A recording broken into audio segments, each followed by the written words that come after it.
வணக்கம் மக்களே. நம்ம சேனல்ல தொடர்ந்து ரிவ்யூஸ் தாங்க பார்த்துக்கிட்டு இருக்கோம். அந்த வகையில இப்ப நம்ம எத பத்தின ரிவ்யூ பார்க்க போறோம் அப்படின்னா, நம்ம கார்த்திக் கதையில பிப்ரவரி 28 என்ன நடக்க போகுது அப்படிங்கிறத பத்தி தான் இந்த வீடியோல பார்க்க போறோம். ஸோ மறக்காம இந்த வீடியோவுக்கு லைக் பண்ணிக்கோங்க. நம்ம சேனலையும் சப்ஸ்கிரைப் பண்ணிட்டு பக்கத்துல உள்ள பெல் ஐகானையும் கிளிக் பண்ணி ஆல்ல செட் பண்ணிக்கோங்க. அப்பதாங்க அடுத்த வீடியோஸ் போடும் பொழுது உங்களுக்கு நோட்டிஃபிகேஷன் வரும் பார்க்கலாம். என்ன நடக்குது அப்படின்னா, கார்த்தி நேரா மல்லிகாவுக்கு ஃபோன் பண்றாங்க. மல்லிகா ஃபோன் அட்டன் பண்ணி யாரு அப்படின்னு கேட்குறாங்க. கார்த்தி சொல்றாரு, மேடம் நான் தான் சாமுண்டீஸ்வரி மேடத்தோட டிரைவர் ராஜா பேசுறேன், உங்ககிட்ட ஒரு முக்கியமான விஷயம் பேசணும் அப்படின்னு. உடனே அவங்க கேட்குறாங்க, சரிப்பா நீ எங்க இருக்க? கார்த்தி சொல்றாரு, மேடம் நான் சாமுண்டீஸ்வரி மேடத்தோட பொண்ணு ரேவதிக்கு கல்யாணம் நடக்க போகுதுல்ல, ஸோ அங்க இருக்கேன். இதை கேட்டதோட அவங்க சொல்றாங்க, இங்க பாருப்பா நீ அங்கேயே வெயிட் பண்ணு, நான் வரேன் அப்படின்னு. இதை கேட்டதோட கார்த்தியும் சரிங்க மேடம் அப்படின்ட்டு ஃபோனை கட் பண்ண. மயில்வாகனை கேட்குறாரு, என்னாச்சுப்பா கார்த்தி? கார்த்தி சொல்றாரு, அவங்க வந்துட்டு மண்டபத்துக்கு வராங்களாம், இங்க வெயிட் பண்ண சொன்னாங்க. இதை கேட்டதோட மயில்வாகனை சொல்றாரு, சரிப்பா அவங்க வந்ததோட ரேவதி கிட்ட உண்மையை சொல்லுவாங்க, ரேவதியும் சரின்னு சொல்லி இந்த கல்யாணத்தை நிப்பாட்டுவாங்க. ஆனா அதுக்கப்புறம் ரேவதியோட வாழ்க்கை என்னப்பா ஆகுறது? கார்த்தி கேட்குறாரு, என்ன சொல்றீங்க? அதுக்கு மயில்வாகனை சொல்றாரு, இங்க பாருப்பா ரேவதியோட வாழ்க்கைக்கு நீ தான்ப்பா ஒரு அர்த்தம் கொடுக்கணும், ரேவதியை நீ கல்யாணம் பண்ணிக்கோ. கார்த்தி சொல்றாரு, இங்க பாருங்க இந்த விஷயத்த பத்தி நான் ஆல்ரெடி உங்ககிட்ட பேசிட்டேன், எனக்கு இந்த கல்யாணத்துல கொஞ்சம் கூட விருப்பமே இல்லை அப்படின்னு. ஆனா திரும்ப திரும்ப கல்யாணம்னு சொல்லி என்கிட்ட அந்த விஷயத்த பத்தி சொல்லாதீங்க அப்படின்னு சொல்லிட்டு கோவமா கார்த்தி போறாரு. ராஜராஜா மயில் வாகனத்துக்கிட்ட, என்னப்பா மாப்பிள்ளை இப்படி சொல்லிட்டு போறாரு? அப்ப கார்த்தி சொல்றாரு, அதான் எனக்கும் ஒன்றும் புரியல மாமா, இப்படியே இருந்தா என்ன பண்றது? கார்த்தி ரேவதிக்கு எப்படியாவது நம்ம தான் கல்யாணத்தை பண்ணி வைக்கணும். கார்த்தி இருக்கட்டும், அவன் என்ன வேணாலும் சொல்லிக்கட்டும், நம்ம எப்படியாவது அவங்க 2 பேருக்கும் இந்த கல்யாணத்தை நடத்தி முடிக்கணும். இதை கேட்டதோட ராஜராஜாவும் சரிப்பா அப்படின்னு சொல்ல. அப்ப மயில்வாகனம் சொல்றாரு, ஃபர்ஸ்ட் அந்த மல்லிகா டாக்டர் ரேவதி கிட்ட உண்மையை சொல்லட்டும், அதுக்கப்புறம் நம்ம ரேவதி கிட்ட உண்மையை சொல்லி எப்படியாவது ரேவதி கார்த்தி கல்யாணத்தை நடத்திடுவோம். இதை கேட்டதோட ராஜராஜாவும் சரி அப்படின்னு சொல்றாரு. அதுக்கப்புறம் மல்லிகா வந்துட்டு நேரா மண்டபத்துக்கு வராங்க. மல்லிகா மண்டபத்து வாசல்ல வந்து நின்றுட்டு நேரா கார்த்திக்கு ஃபோன் பண்றாங்க. கார்த்தி ஃபோன் அட்டன் பண்ணி, சொல்லுங்க மல்லிகா மேடம் அப்படின்னு சொல்ல. மல்லிகா சொல்றாங்க, ஏப்பா ராஜா, நான் தான் மல்லிகா பேசுறேன், மண்டபத்து வாசல்ல தாப்பா நின்றுகிட்டு இருக்கேன், வரியா அப்படின்னு. கார்த்தி சொல்றாரு, ஏன் மேடம் வெளியில நிக்கிறீங்க, உள்ளார வாங்கல. மல்லிகா சொல்றாங்க, இல்லப்பா ரொம்ப முக்கியமான விஷயம். இதை கேட்டதோட கார்த்தியோ சரி அப்படின்னு சொல்லிட்டு வராரு. கார்த்தி என்ன நினைக்கிறாருன்னா, மண்டபத்துக்குள்ள வந்தா கண்டிப்பா அந்த மாயாவும் மகேஷும் மல்லிகாவை பார்த்ததோட உஷார் ஆயிருவாங்க அப்படிங்கிறது கார்த்திக்கு தெரிஞ்சு போச்சு. ஸோ உடனேயே கார்த்தியும் நேரா வராரு. வந்துட்டு நேரா மல்லிகாவை பாக்குறாரு. மல்லிகா நேரா கார்த்திகிட்ட, என்னப்பா முக்கியமான விஷயம்னு சொன்ன. கார்த்தி சொல்றாரு, இங்க பாருங்க அந்த போட்டோவை பாருங்க அப்படின்னு. மல்லிகா அந்த போட்டோவை பார்த்துட்டேன் சொல்லு. கார்த்தி சொல்றாரு, மேடம் அவங்க 2 பேரை பத்தி உங்களுக்கு தெரியும்ல. மல்லிகா நேரா கார்த்தியை பார்த்ததோட சாமுண்டீஸ்வரி சொன்னதை யோசிக்கிறாங்க. சாமுண்டீஸ்வரி இந்த விஷயத்த பத்தி யாருக்கிட்டையும் சொல்லக்கூடாது அப்படின்னு சொல்லியிருக்காங்கல்ல, அதை வந்து யோசனை பண்ணி பாக்குறாங்க. அப்ப நம்ம கார்த்தி கேட்குறாரு, இங்க பாருங்க மேடம் சொல்லுங்க, அவங்க 2 பேரை பத்தி உங்களுக்கு தெரியும்ல, அவங்க 2 பேரும் என்ன மாதிரி ரிலேஷன்ல இருந்தாங்க அப்படிங்கிறது உங்களுக்கு தெரியும்ல, நீங்க சொல்றதை வச்சுதான் ரேவதியோட வாழ்க்கையவே காப்பாற்ற முடியும், சீக்கிரம் வாங்க மேடம் ரேவதி கிட்ட சொல்லுங்க. இது கேட்டதோட மல்லிகா சொல்றாங்க, இங்க பாருங்க கார்த்திக், இந்த விஷயத்த பத்தி கண்டிப்பா எங்களால எதுவும் சொல்ல முடியாது, சாமுண்டீஸ்வரி இந்த விஷயத்த பத்தி சொல்லக்கூடாதுன்னு சொல்லிட்டா. இதை கேட்டதோட கார்த்தி அதிர்ச்சி ஆகுறாரு. என்ன மேடம் சொல்றீங்க, சாமுண்டீஸ்வரி மேடம் சொன்னாங்களா? மல்லிகா சொல்றாங்க, ஆமா சாமுண்டீஸ்வரி கிட்ட இவங்க 2 பேரும் எப்படிப்பட்டவங்க அப்படிங்கிறத பத்தி நான் சொல்லிட்டேன். ஆனா சாமுண்டீஸ்வரி கல்யாணத்தை நடத்தாம இன்னும் நடத்திக்கிட்டு இருக்கா அப்படின்னா கண்டிப்பா அதுக்கு பின்னாடி அவ ஏதோ ஒரு மிகப்பெரிய திட்டத்தை போடுறா அப்படின்னு மட்டும் நல்லா தெரியுது. ஆனா நீ கவலைப்படாத ராஜா, கண்டிப்பா அந்த மாதிரி ஒரு ரவுடி ஃப்ராடுக்கு ரேவதிய கண்டிப்பா சாமுண்டீஸ்வரி கல்யாணம் பண்ணி கொடுக்க மாட்டா. அவங்க 2 பேருக்கும் சரியான நேரத்துல சரியான தண்டனை கிடைக்கும். நீ எதுக்கும் கவலைப்படாம நீ போ. இதை கேட்டதோட கார்த்திக்கு செம்ம ஷாக்கு. கார்த்தி சொல்றாரு, மேடம் ஒருவேளை அந்த மாயா மகேஷ் ரேவதிய கல்யாணம் பண்ணிட்டா என்ன பண்றது? அப்ப மல்லிகா சொல்றாங்க, இங்க பாருப்பா சாமுண்டீஸ்வரியோட திட்டத்தை பத்தி உனக்கு தெரியாது, நீ கவலைப்படாத, கண்டிப்பா சாமுண்டீஸ்வரி இதையெல்லாம் பார்த்துப்பா. இதை கேட்டதோட கார்த்தி சொல்றாங்க, சரிங்க மேடம் அப்படின்னு சொல்ல. மல்லிகா சொல்றாங்க, சரி நான் வந்தா கண்டிப்பா அவங்க 2 பேரும் உஷார் ஆயிருவாங்க, ஸோ நான் இந்த இடத்த விட்டு போறேன் அப்படின்னு சொல்லிட்டு மல்லிகா அந்த இடத்த விட்டு போறாங்க. இது எல்லாத்தையுமே மாடியில இருந்து மகேஷ் பார்த்துட்டாரு. இந்த டிரைவர் ராஜா அந்த மல்லிகா கிட்ட பேசிட்டானே, ஆனா மல்லிகா மண்டபத்துக்குள்ள வராம திரும்பி எதுக்கு போறா அப்படின்னு மகேஷுக்கு ஒரே சந்தேகம். மகேஷ் நினைக்கிறாரு இந்த விஷயத்த பத்தி உடனேயே நம்ம மாயா கிட்ட சொல்லணும் அப்படின்ட்டு மகேஷ் நேரா ரூமுக்குள்ள போறாரு. இன்னொரு பக்கம் கார்த்தி குழப்பத்தோட மண்டபத்துக்குள்ள வராரு. மண்டபத்துக்குள்ள வந்ததோட நேரா மாயாவை பாக்குறாங்க. மாயா ரொம்ப ஜாலியா நின்றுகிட்டு இருக்காங்க.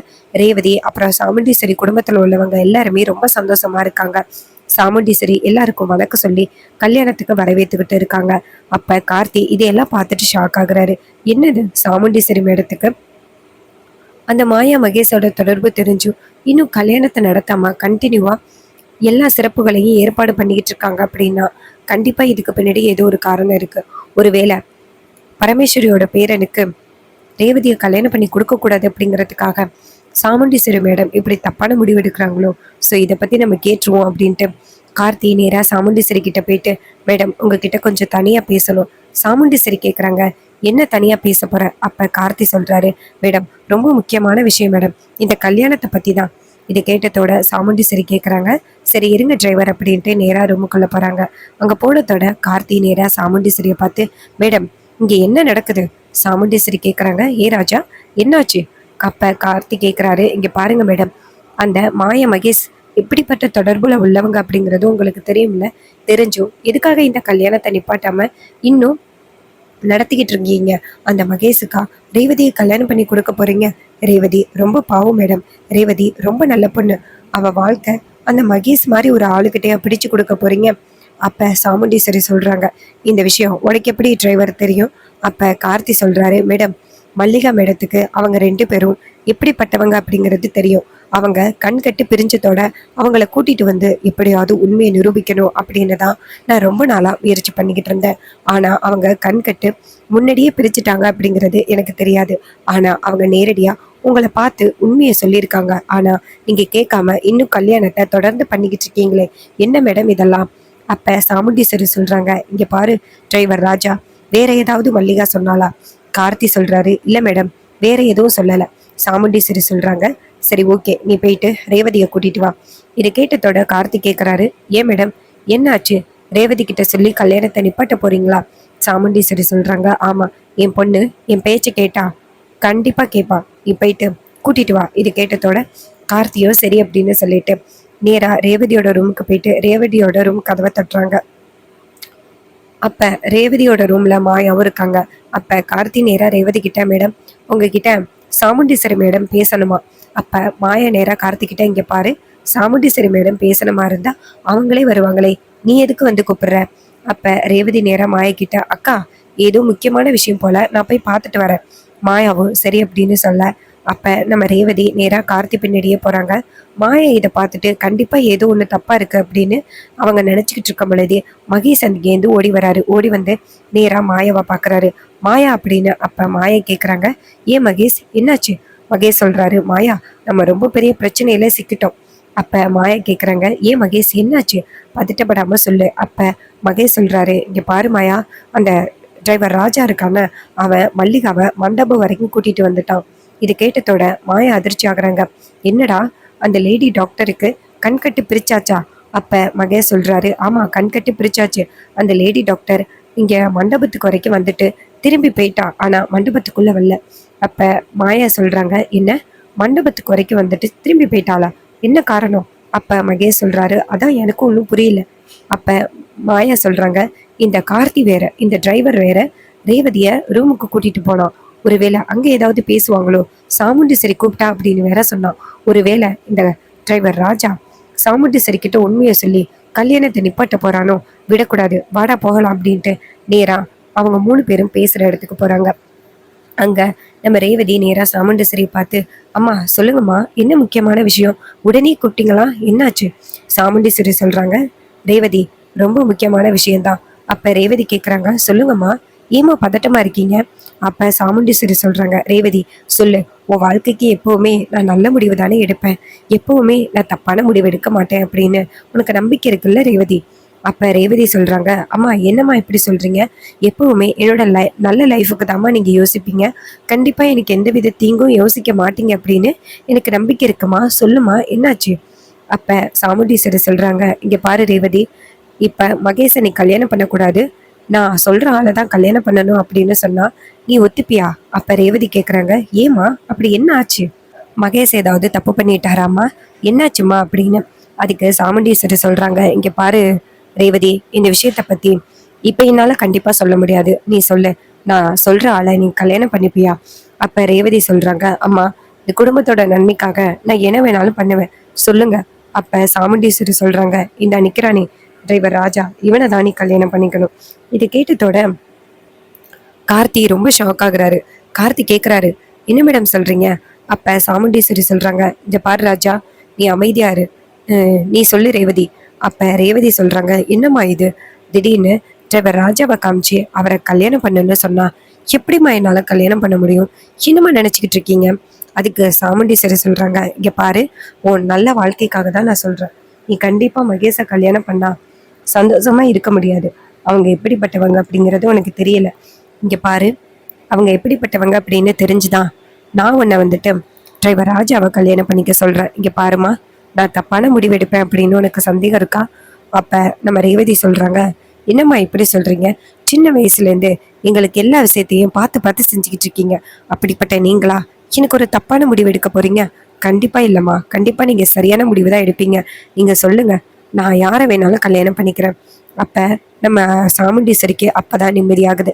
சாமுண்டீஸ்வரி ரேவதியை பார்த்து, எங்க நீ முரண்டு பிடிப்பியோ, சொல்றதை கேட்க மாட்டியோன்னு நினைச்சு நான் ரொம்ப கஷ்டப்பட்டு கவலைப்பட்டுட்டேன். அப்ப ரேவதி சொல்றாங்க, அம்மா என்னம்மா இப்படி சொல்றீங்க? நீங்க சொன்னா நான் என்ன வேணாலும் பண்ணுவேன். அதே நேரத்துல கார்த்தி சொல்றாரு, மேடம் ஒரு நிமிஷம் நான் பேசவா? அப்ப சாமுண்டீஸ்வரி சொல்றாங்க, சொல்லுங்க டிரைவர். அப்ப கார்த்தி சொல்றாரு, என்ன மேடம் திடீர்னு ரேவதி மேடத்தை கல்யாணம் பண்ணிக்க சொன்னா எப்படி மேடம்? என்னால முடியாது. இது கேட்டதோட சாமுண்டீஸ்வரி ஷாக் ஆகுறாங்க. அப்ப சாமுண்டீஸ்வரி ரேவதியை பார்த்து, ரேவதி நீ போ. உடனே ரேவதியும் கவலையா வெளியில வராங்க. அதே நேரத்துல அந்த மாயாவும் மகேஷும் சாமுண்டீஸ்வரியும் கார்த்தியும் என்ன பேசிக்கிட்டு இருக்காங்க அப்படிங்கிறத காதுல வாங்குறாங்க. சாமுண்டீஸ்வரி கார்த்தியை பார்த்து, இங்க பாருப்பா, நான் மட்டும் இந்த கல்யாணத்தை பாதிலேயே நிப்பாட்டட்டேன்னா என்ன நடக்கணும் உனக்கு தெரியுமா? என் கௌரவம் பாதிக்கப்படும். இத்தனை வருஷமா அந்த பரமேஸ்வரி குடும்பத்துக்கிட்ட ஒட்டும் இல்லாம உறவும் இல்லாம நான் கௌரவமா இருந்துகிட்டு இருக்கேன். இந்த நேரத்துல திடீர்னு அவங்க இந்த வீட்டுக்குள்ள அடியெடுத்து வச்சா எப்படி இருக்கும் அப்படிங்கிறது எனக்கு தான் தெரியும். என் அம்மாவையும் என் அக்காவையும் அவங்களாலதான் இழந்துட்டு நான் அனாதையா இருந்தேன். அப்படிப்பட்ட ஒரு குடும்பத்திலேருந்து அந்த பையன் என் பொண்ணை கல்யாணம் பண்ணணும் அப்படின்னு அவசியமே கிடையாது. இங்க பாருப்பா டிரைவர், நான் உன்னை ரொம்ப நம்புறேன். அதனாலதான் உன்கிட்ட ஒரு முடிவு கூட கேட்காம நான் டக்குன்னு நீ தான் என் பொண்ணுக்கு ஏத்த பையன் அப்படிங்கிறத முடிவு பண்ணிட்டேன். சொல்லுப்பா.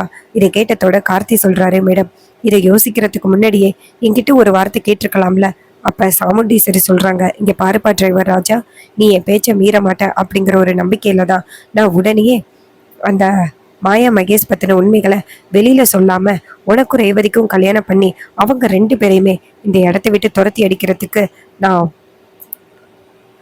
திட்டம் போட்டேன். இங்க பாருப்பா, நீ தான்ப்பா ரேவதியை கல்யாணம் பண்ணிக்கணும் அப்படின்னு சொல்ல கார்த்தி சொல்றாரு, என்ன மேடம் என்னை இப்படி ஒரு இக்கட்டான சூழ்நிலையினே நிப்பாட்ட வச்சுட்டீங்க? அதுக்கு சாமுண்டீஸ்வரி சொல்றாங்க, இங்க பாருப்பா, என் குடும்பத்தோட கௌரவம் இப்ப உன் கையில தான் இருக்கு. நீ கண்டிப்பா மறுப்பு சொல்ல மாட்டே அப்படின்னு எனக்கு நம்பிக்கை இருக்கு. கல்யாண மேடையில என் பொண்ணு காத்துக்கிட்டு இருப்பா. நீ தான் என் பொண்ணுக்கு தாலி கட்டணும் அப்படின்னு சொல்லிட்டு சாமுண்டீஸ்வரி கார்த்திகிட்ட பேச, இதை கேட்டதோட மாயாவும் மகேஷும் அதிர்ச்சி ஆகுறாங்க. மகேஷ் மாயாவை பார்த்து, மாயா நான் அப்பையிலேருந்து சொன்னேன்னு, கண்டிப்பா இவங்க சாதாரண ஆள் கிடையாது. எவ்வளவு பெரிய ஆளு, எவ்வளவு பணம் வளம் உள்ளவங்க. கண்டிப்பா உண்மையை கண்டுபிடிக்காம இருக்க மாட்டாங்க அப்படின்னு நான் உன்கிட்ட பல தடவை எச்சரிச்சேன். ஆனா நீ சொன்னதை கேட்கவே இல்லை. பாத்தியா, சொன்னது நடந்துருச்சு. இனிமே நம்மளால ஒண்ணும் பண்ண முடியாது. ஏன் மாயா இப்படி பண்ண? கடைசியில நம்மளுக்கு அவமானம் தான் மிச்சம். இதை கேட்டதோட மாயா சொல்றாங்க, மகேஷ் இதுக்கு மேலேயும் இந்த இடத்துல இருக்கிறது நல்லது கிடையாது.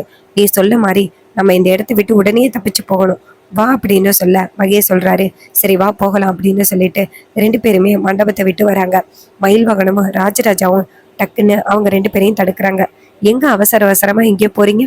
அப்ப மகேஷ் சொல்றாரு, இல்ல ஒரு முக்கியமான பொருளை வீட்டுல வச்சுட்டு வந்தேன். அப்ப மயில் வாகனம் சொல்றாரு, என்ன மாப்பிள்ள, நீங்க தான் மாப்பிள்ளையே, எப்படி நீங்க மண்டபத்தை விட்டு போக முடியும்?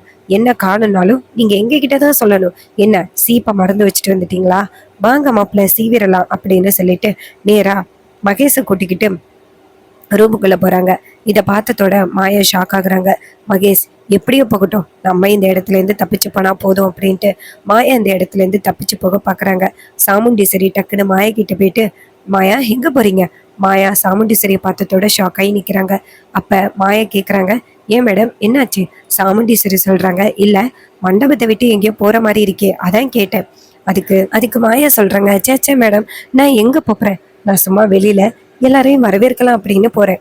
சாமுண்டீஸ்வரி சொல்றாங்க, அதுக்கெல்லாம் ரிசப்ஷன்ல ஆள் இருக்காங்க, நீங்க வாங்க போகலாம் அப்படின்னு சொல்லிட்டு மாயாவை கூட்டிக்கிட்டு போறாங்க. அப்ப மாயா நினைக்கிறாங்க, ஆகா இந்த பொம்பளை நம்மள போலீஸ் கிட்ட பிடிச்சு கொடுக்கறதுக்காக தான் இப்படி ஒரு பிளான் பண்ணிக்கிட்டு இருக்கா அப்படின்னு நல்லா தெரியுது. இந்த இடத்துல இருந்து எப்படியாவது தப்பிச்சு போகணுமே அப்படின்னு நினைக்கிறாங்க. அப்ப நம்ம ரேவதி நேரா மாயாவை பார்த்து முறைச்சிக்கிட்டே நிக்கிறாங்க. அப்ப மாயா செம்ம பயத்துல இருக்காங்க. அப்ப ரேவதி நேரா அவங்க ரூமுக்கு போக, அப்ப இதையெல்லாம் பார்த்துட்டு மாயா ஷாக் ஆகுறாங்க. ஆகா எப்படியாவது தப்பிச்சு போகணுமே அப்படின்னு. அப்ப மயில் வாகனம் நேரா மகேஷை பார்த்து, ஏங்க மாப்பிள்ள எங்க போறதுக்கு ட்ரை பண்ணீங்க சொல்லுங்க. முதல்ல இருந்து பார்க்குற ரொம்பவே பதட்டமா இருக்கிற மாதிரி இருக்கு. ஏன் என்னாச்சு? ஏதாவது பிரச்சனையா? இதை கேட்டதோட மகேஷ் சொல்றாரு, சேச்சே அப்படிலாம் ஒன்றும் பிரச்சனை இல்லையே, நான் சும்மா தான் நல்லா தான் இருக்கேன். அப்ப மயில் வாகனம் சொல்றாரு, உங்களை பார்த்தா அப்படி தெரியலையே மாப்பிள்ள, ஏதோ பிரச்சனையில மாட்டிக்கிட்ட மாதிரி தெரியுது. அப்ப அந்த மகேஷ் சொல்றாரு, அப்படிலாம் ஒன்றும் இல்லை, நான் நல்லா தான் இருக்கேன் அப்படின்னு சொல்லிட்டு அப்படியே வேர்க்குது தொடச்சிக்கிறாரு. அப்ப மயில் வாகனம் நினைக்கிறாரு, கண்டிப்பா ஏதோ ஒரு விஷயம் நடக்குது, நம்ம கார்த்தி மாப்பிள்ள தான் ஏதாவது பண்ணியிருப்பாரோ அப்படின்ட்டு நேரா அந்த கார்த்தியை பார்க்க போறாங்க. கார்த்தியை நேரா போய் பார்க்க கார்த்தி குழப்பத்துல இருக்காரு. கார்த்தியை போயிட்டு நேரா மயில் வாகனம் பார்த்து, என் மாப்பிள்ள கண்டிப்பா இங்க ஏதோ ஒரு விஷயம் நடந்திருக்கியா? அந்த மகேஷை பார்த்தா ரொம்ப பயத்துல இருக்காரு. மாயாவை பார்த்தாலும் பயத்துல இருக்காங்க. என்ன நடக்குது? அப்ப கார்த்தி சொல்றாரு, வாங்க சொல்றேன் அப்படின்னு சொல்ல மயில் வாகனமும் சரி அப்படின்னு சொல்லிட்டு போறாங்க. அப்ப கார்த்தி சொல்றாரு, இது மாதிரி அத்தைக்கு அந்த மாயா மகேஷ் எப்படிப்பட்டவங்க அப்படிங்கிறது ஆல்ரெடி தெரியும். இதை கேட்டதோட மயில் வாகனத்துக்கு செம்ம ஷாக்கு. என்ன மாப்பிள்ள சொல்றீங்க? அப்ப கார்த்தி சொல்றாரு, தெரிஞ்சும் அத்தை எதுக்காக தெரியுமா இதை கண்டினியூவா நடத்துறாங்க? அவங்க பேரன், அதாவது பரமேஸ்வரியோட பேரனுக்கு அவங்க பொண்ணை கல்யாணம் பண்ணி கொடுக்க கூடாது அப்படிங்கிறதுக்காக தான் அவங்க இப்படி பண்றாங்க. அப்ப மயில் வாகனம் கேட்குறாரு, அப்புறம் யாருக்கு தான் அத்தை ரேவதியை கல்யாணம் பண்ணி கொடுக்க போறாங்க? கார்த்தி சொல்றாரு, எனக்கு கல்யாணம் பண்ணி கொடுக்குறேன்னு சொல்றாங்க. இதை கேட்டதோட மயில் வாகனத்துக்கு செம்ம சந்தோஷம். மயில் வாகனம் சொல்றாரு, மாப்பிள்ள செம்ம சூப்பரு. அப்ப கார்த்தி கேட்குறாரு, என்ன செம்ம சூப்பரு? நான் தான் பரமேஸ்வரி பாட்டியோட பேரன் அப்படின்னு தெரிஞ்சிச்சுன்னா எவ்வளவு பெரிய பிரச்சனை வரும், அத்தையோட நம்பிக்கையை நான் முழுசா இழந்துருவேன். அப்ப மயில் வாகனம் சொல்றாரு, இங்க பாரு மாப்பிள்ள, உன்னை பர்சனலி சாமுண்டீஸ்வரி அத்தைக்கு ரொம்ப பிடிக்கும், அதனால கண்டிப்பா உன்னை கெட்டவன்னு நினைக்கவே மாட்டாங்க. நீ என்னதான் பரமேஸ்வரியோட பேரனா இருந்தாலும் அவங்களுக்கு உன் குணத்தை பத்தி நல்லாவே தெரியும், அதனால உன்னை தப்பா நினைக்க மாட்டாங்க அப்படின்னு சொல்ல, அப்ப கார்த்தி சொல்றாரு, இல்ல இதெல்லாம் சரிப்பட்டு வராது, நான் அத்தை கிட்ட உண்மையை சொல்ல போறேன் அப்படின்னு சொல்றாரு. ஸோ இந்த ப்ரெடிக்ஷன் உங்களுக்கு பிடிச்சிருந்துச்சு அப்படின்னா இந்த வீடியோவுக்கு மறக்காம லைக் பண்ணிக்கோங்க. நம்ம சேனலை சப்ஸ்கிரைப் பண்ணிட்டு பக்கத்துல உள்ள பெல் ஐக்கானை கிளிக் பண்ணி ஆல்னு செட் பண்ணிக்கோங்க. அப்பதாங்க அடுத்த வீடியோஸ் போடும் பொழுது உங்களுக்கு நோட்டிஃபிகேஷன் வரும். பார்க்கலாம். தேங்க்ஸ் ஃபார் வாட்சிங்.